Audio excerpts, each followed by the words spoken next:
السلام علیکم ورحمۃ اللہ وبرکاتہ۔ اعوذ باللہ من الشیطان الرجیم، بسم اللہ الرحمن الرحیم۔ ومن فرض فیہن الحج فلا رفث ولا فسوق ولا جدال فی الحج، وقال اللہ تعالی واذکروا اسم اللہ فی ایام معلومات۔ صدق اللہ العظیم۔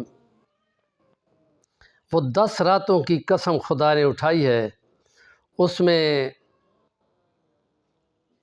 اب یہ یوم عرفہ 9 ذی الحج کو عرفات کے میدان سے نکل کر 9 میل کے فاصلے پہ مزدلفہ کی پہاڑیوں پہ تمام اللہ کے حاجی لوگ، مرد، عورتیں، خواتین، یہ وہاں زمین پہ سوئے تھے، اور اس کے بعد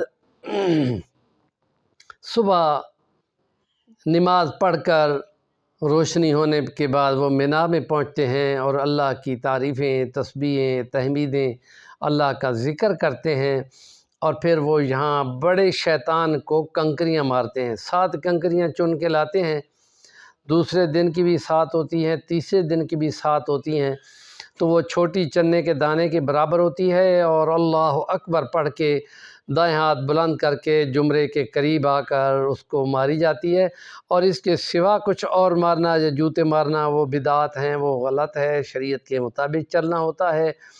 اور اس کے بعد قربانی کی جاتی ہے حضرت ابراہیم علیہ السلام کی اپنے بیٹے کی یاد میں، اور ویسے ہی شیطان کو کنکریاں ماری جاتی ہیں جس شیطان نے حضرت ابراہیم کو ورغلانے کی کوشش کی کہ کبھی کوئی بیٹوں کو بھی ذبح کرتے ہیں، تو انہوں نے وہاں اعوذ باللہ پڑھ کے کنکر مارا۔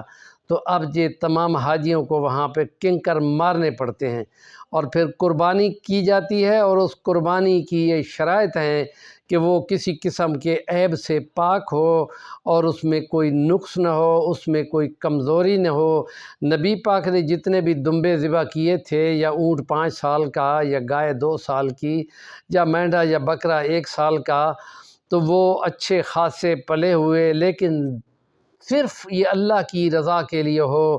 لن ینال اللہ لحومہا ولا دماؤہا ولکن ینالہ التقوی منکم، یہ صرف اللہ کی رضا کے لیے ہو۔ 8 10 لاکھ کا بیل لے کر جو چل بھی نہ سکتا ہو اپنے فربہی سے، شو کرنا کہ ہم اتنے بڑے پیسے لگانے والے ہیں، ایسے شو بازیوں پہ شہادت پانے والا شہید بھی مسترد ہو جاتا ہے۔ خدا کہتا ہے جاؤ، میں نے قبول ہی نہیں کی، تم لڑے مارے گئے، لیکن آرزو تھی کہ لوگ کہیں گے بڑا شہید تھا، بڑی قربانی کی، 8 لاکھ کی، لوگوں کو دکھاتے ہو۔ مت یہ کرو کام کہ یہ دکھلاوا شرک کی ایک قسم ہے، خدا رد کر دیتا ہے۔ اللہ کی رضا کے لیے ہو، اچھا ہو، عمدہ ہو، اور پھر اس میں سے غریبوں کو کھلاؤ، مسکینوں کو کھلاؤ، جو نادار ہوں یا جو بیمار ہوں، یا ایسے جو مانگنے پہ شرم کرتے ہوں، ان لوگوں کو حصہ دینا ہے، اس میں سے خود بھی کھا سکتے ہیں، اوروں کو بھی کھلا سکتے ہیں۔ اور یہ قربانی کا فلسفہ ہے ہمدردی اور اخوت کا۔ ہمارے چینل کا نام ہے صفی الوانی، ضرور سبسکرائب کریں، کام کی بات کا کمنٹ دیا کریں۔